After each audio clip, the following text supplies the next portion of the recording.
记录把玩时光，我是 Hunter， 欢迎到最新的一期开箱简评。今天我们在镜头面前一起来把玩分享的玩具是目前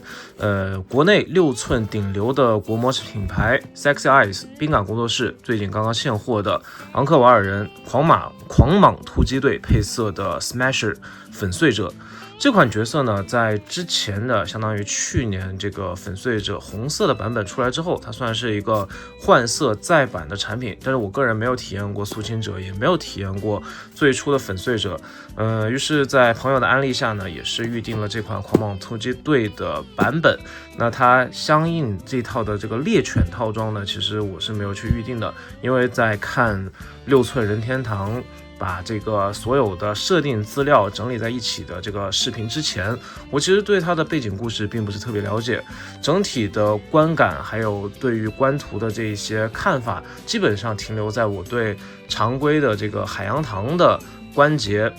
的基础上，宾感工作室做了自己传统上或者说自己自定义的这个升级和设计还有提升。整个外包装是这个牛皮纸的风格，我也是第一次拿到这样一个包装啊。之前大王虎甲我是收的朋友的一个二手，所以说我反正就是直接把这个人偶拿出来玩了，也没有拍视频。后续有时间呢，跟大家去做这个视频分享。这个玩具呢，我也有自己的一些看法啊。刨除价格之外，设计方面呢，确实是比较有意思的这个设计。那回到这一次的版本，你可以看到它的外面的牛皮纸包装还是非常的洗练的。我特别喜欢它在这边强调的中国设计、中国制造，而且把中文的部分放在最前面啊，这种国内的国模精神还是非常值得钦佩的。想到早年间我在玩这些所谓的第三方设计的变形金刚的时候呢，很多包装方面基本上连一个中文都找不到啊。我其实不知道他们这个操作到底是何意味。那我今天呢，也是在镜头面前一刀不剪的给大家先开个箱。雪梨纸方面呢，也是我不太理解啊，可能就是为了保护这个内核。狂蟒突击队的配色上面是这种黑白的剪影，中间是一个虫，然后上面有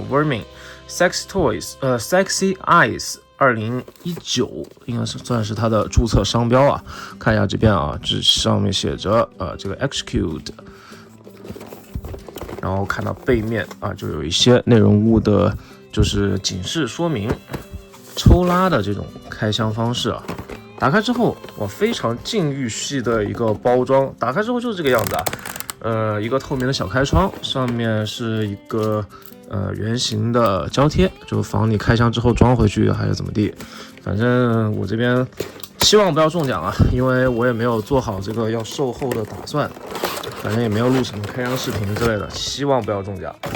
打开之后呢，有好几层的这个吸塑，然后背面是替换用的这个球形装，这个球形装的杆子真的是特别长啊。还有一个小小的针，不知道是干什么的，里面有一个说明书，两侧是这种胶带封着的，然后那个主体你可以看到啊，颜色方面还是挺精致的啊，双层的这个包装，上面一层手型和主体，下面一层基本上是武装棒球棍、冲锋枪2把，然后替换的墨镜。那我们直接来开箱吧。好的，本次宾感工作室狂蟒突击队配色粉碎者的全部内容物就展现在我们的面前了。那首先有一说一啊，这一款粉碎者整体的身形以及拿到手上的这个大小，还是让我稍微有些吃惊的。因为我印象中啊，或者说我个人主观上第一感觉，我觉得宾感工作室的人偶应该是跟海洋堂的常规1:12人偶差不多，但是实际上拿到手上，可能因为它是粉碎者，可能因为它的整个这个设定上比较的粗壮，肌肉比较发达，所以说拿到手上，第一坠手感是比较足的，第二它整个体型还是比较大的。那么先看一下它的身高上面的对比，跟他们家自家的这边的大王虎甲做一下身高上的对比，身高方面大概到大王虎甲的肩胛处这样一个身高，所以说如果说作为一个轻脚重栽的有力单位来说，这个角色这个比例应该还算是不错的吧。再来对比一下我手边的一些 Mobile Legends 和这个海洋堂的一些角色。那这边是 Mobile Legends 的这个 Maximum 系列的蜘蛛侠，身高方面比蜘蛛侠略高一点，因为加上头盔的加持，所以说这个比例呢还是能够跟常规的美系人偶去进行横向搭配的。那如果跟日系的人偶搭配的话呢，因为手边 SHF 的基本上都回合了啊，比较可惜啊。那这边拿出一个盗版的。忘记是2厂还是哪个厂，还有阿卡姆厂出的这个山口式关节的毒液特工，横向对比呢，身高方面大概是这样，它要比这个毒液特工大一圈，也有可能是这款毒液特工本身有缩模，整个比例方面就是这个样子。那本次的全部内容物我们一点一点来看。纸品方面呢是说明书，还有一张这个透明的磨砂质感的卡片，然后这边的英文文字上面有写它这个进化列阵的一些说明，然后你可以看到这个 A010，我非常推荐大家去看这个6寸任天堂这位 UP 主所传的这个所制作的这个背景故事的视频，我觉得反正是对于这个，如果你对他的背景故事还有他的世界观以及设定比较感兴趣的话，那个视频基本上把现在边感工作室所释放出来的碎片化信息整合的比较完整，整个故事链条呢也比较清晰，个人觉得是制作非常精良，然后也很有帮助的一期视频。然后内容物方面的这个说明书，其实可以对着去把所有的件儿清点一下。那裸装状态是没有这些防撞杆的，但是你开盒之后呢，这个胸口的防撞杆是装在上面的，身上有很多防蹭色的膜需要你自行去拆除。那实际上呢，武装方面主要是分为近战还有远程这些武器，我们简单来看一下。首先呢，这边有2股弹组的这种小型冲锋枪，每个冲锋枪呢又配备了这边的这个弹夹。弹夹的细节刻画我觉得还是比较精致的，虽然涂装上面你看这个上面这个E7我觉得不应该啊，毕竟这个价格摆在这里，确实一款6张的玩具不应该说出现这么大的这个E7问题。不过呢，这反正也是小配件啊，怎么算都可以啊。可以卡的是比较紧实，冲锋枪的细节大概是这样子，涂装分色都是比较正常的，没有什么太多的槽点。然后近战方面有这样一根金属球棒狼牙棒，然后它是需要通过取下背后的这个凸起，然后和这个孔洞手型搭配使用。孔洞手型呢，我说实话有一说一，真的是特别的紧啊，是不是有点设计的过紧了一些？而且这样在搭载过程中很怕就是一有不慎就掰断啊。我觉得这个地方设计方面是可以稍微改进一下。搭载之后就是这样，这上面的锐度还是非常不错的，4根尖刺，一层4根尖刺的这个造型很有侵略性。然后接下来是手型部分，手型部分握持手型1对，点赞手型1个，然后这边还有握枪的扳机手型，然后有这个开掌手型。开掌手型呢，它是搭配这边的小装，小装也是左右各给了1个，也是方便你替换。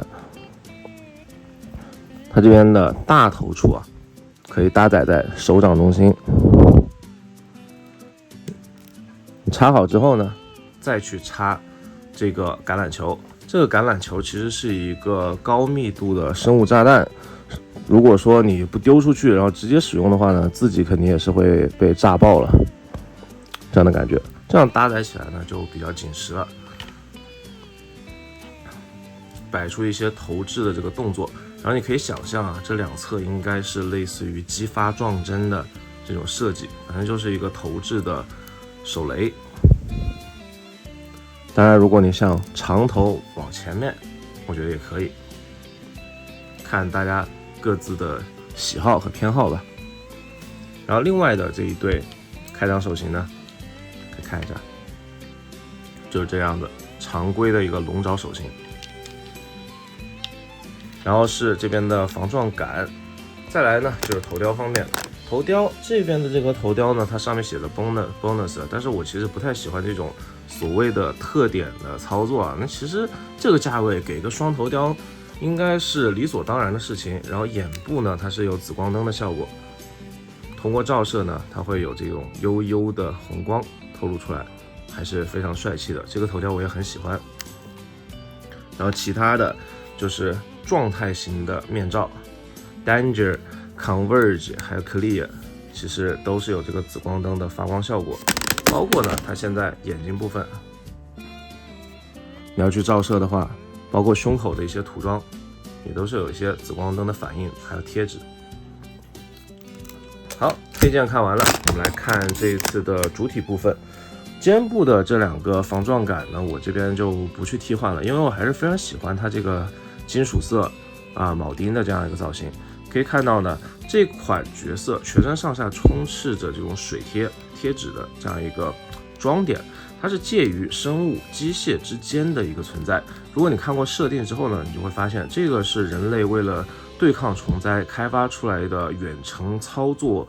生物机械兵器。它是相当于操作员呢在一个安全的地方，然后通过高适配的神经连接，然后操作这样一个小队进行作战。也就是说，每一具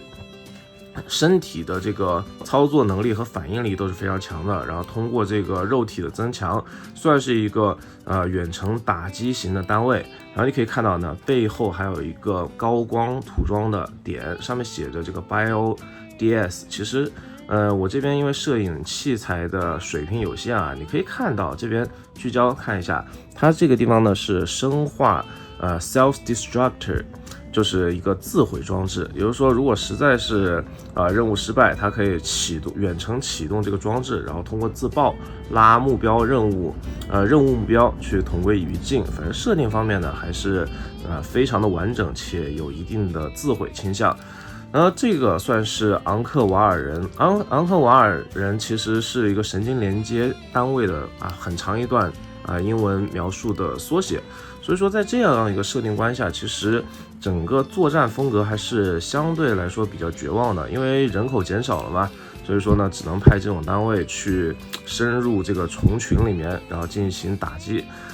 因为价格方面确实没有办法，也没有那个经济能力去作为小队量产，主要是因为好奇心，然后来体验一下。那首先呢，我们边玩呢，还是边看一下这个身上的细节。身上的这个金属涂装的颗粒感，我觉得控制的还算是恰到好处。目前作为这样一个单量的量产品来说，品控方面我这一支还是非常不错的。头雕抬头幅度呢，大概是这样，它会被高耸的斜方肌甲胄给干涉到。低头幅度呢非常好，而且呢也能够做出这个脖子前探的这个动作。左右晃头呢当然不在话下，而且呢它的脖子感觉非常粗壮，看起来很有力量感，尤其是这个胸锁乳突肌到斜方肌的过渡这个地方，包括呢胸锁乳突肌这2条，还有一个高光的或者说亮面的渗线。整个面罩的取下来的方式呢，就是直接往下推，但是我觉得这边红色的还是最帅气的，因为不玩小队的话，红色的很帅气。换头呢，则是直接拔，而且这个球形关节的阻尼感我觉得不错。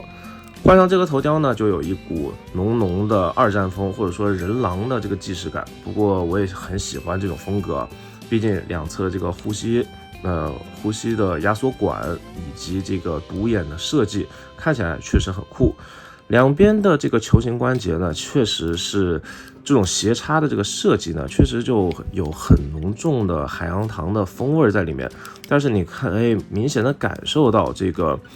设计师他有自己的理解，斜切关节的运用，我觉得算是恰到好处。他利用一个斜切关节，再加上一个大球关节插到大臂的根部，就是通过这2个关节的配合，实现了不需要蝴蝶肩的这个关节依旧能够做到大臂往内收，然后往外展，类似蝴蝶关节的这个肩胛骨的活动方式。我觉得它是把斜切关节还有人体解剖的这个肩胛骨的活动逻辑玩得比较透彻的一种设计，包括呢这个球形关节，它为了在视觉上不那么突兀，它还做出了一点磨砂的效果，至少是在质感上面做的是非常之优秀的，这一点我觉得还算是非常厉害啊。那我们这边边玩边换上这个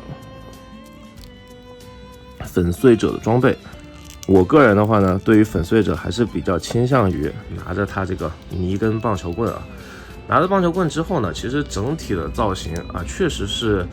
肌肉感还有狂野的感觉是比较到位的。甚至呢，我觉得这个眼睛还是挺有水平的，就点了这个点之后，你看至少在我的这个镜头面前实现了类似于追视眼的效果，我不知道是怎么做到的，可能就是一种玩的这种视觉游戏的感觉啊，还确实是挺有趣的。然后胸口呢，你可以取下这边的防撞杆，然后甚至取下中间的这个拘束器。那留一些孔洞呢，看起来我觉得也是非常的合适啊。整个甲胄还有这个肌肉的感觉，如果说做这种顶胯啾啾立的姿态，我觉得算是很好看的。小臂方面，因为是粉碎者，强调力量感，他把小臂做得非常粗壮。那很多朋友在把玩的时候呢，可能会遇到这种握枪握得不太好的问题，但是我觉得实际上你通过调整让这个枪夹持在这个中间的话呢，也能做出一定程度的比较好看有意思的射击姿态。这一点呢，我觉得不算是特别大的槽点啊。胸腰关节呢，之前我一直吐槽美系的玩具啊，但实际上我觉得这个胸腰关节设计主要还是你看里面，第一连接的紧实程度，第二就是它能够到达的角度，以及到达角度之后它对于本体造型的破坏。这样的话呢，其实它就需要就是切割的这个 V 字线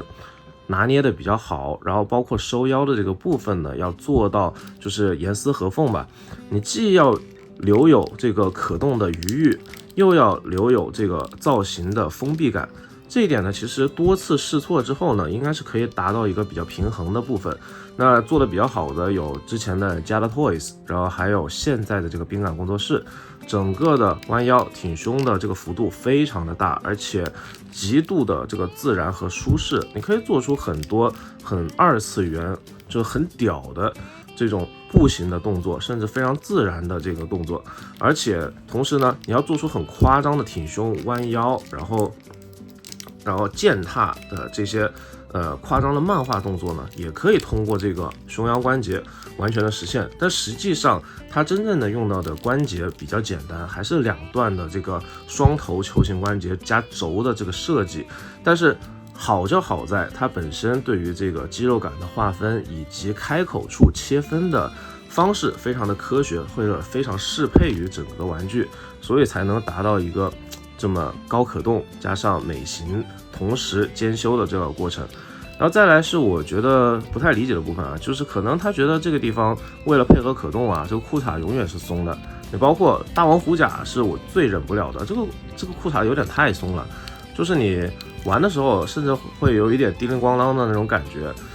如果说昂克瓦尔人或者说粉碎者这个地方裤衩呢，就是腰带或者说中间的一个遮挡件，我可以理解的话，那大王虎甲呢，作为生物来说，我觉得一体性应该更强一些，尤其是裆部这个，它往上面提了，它在视觉的偏中心的位置，它不应该做的这么松啊。那这一款呢，倒也还好。提膝加上旋转这个地方呢，也是斜切关节加上两段的这个球轴，所以说呢，一开始你在把玩的时候会觉得不是很适应。这个关节不是说你想掰到哪就掰到哪，而是掰到了一处之后，你需要再做2次调整。脚部呢，它是看起来像是单关节，但是上面呢其实还是预留了一小段的虚位。反正呢，它是做的这种单关节，再加上小腿的这个活动度，最后做成这种比较自然的膝盖过渡。我觉得这个设计呢还是很有意思的，但是非常考验做工还有组装。小腿肚的这个活动呢，也没有说像之前玩过的海洋堂的玩具那种做工很差的乱晃的情况。那脚部接地前脚掌的这一个部分呢，我觉得是略松，但是鞋子足够的大。整体的在镜头面前深度把玩之后，我觉得这款玩具带给我的最大惊喜，一个是外观还有手感的分量上，那是非常充足的。但是呢，其实在玩的过程中，你也会发现身上的这个心意因为它毕竟不是第一款这个肃清者，它身上整个给你带来的心意并不是那么足，因为之前已经看到过这些东西了。毕竟是一个重涂换色，我也希望在后续的产品里面，比如说我也预定了这个怪物蚂蚁，那也算是虫灾的主力，这个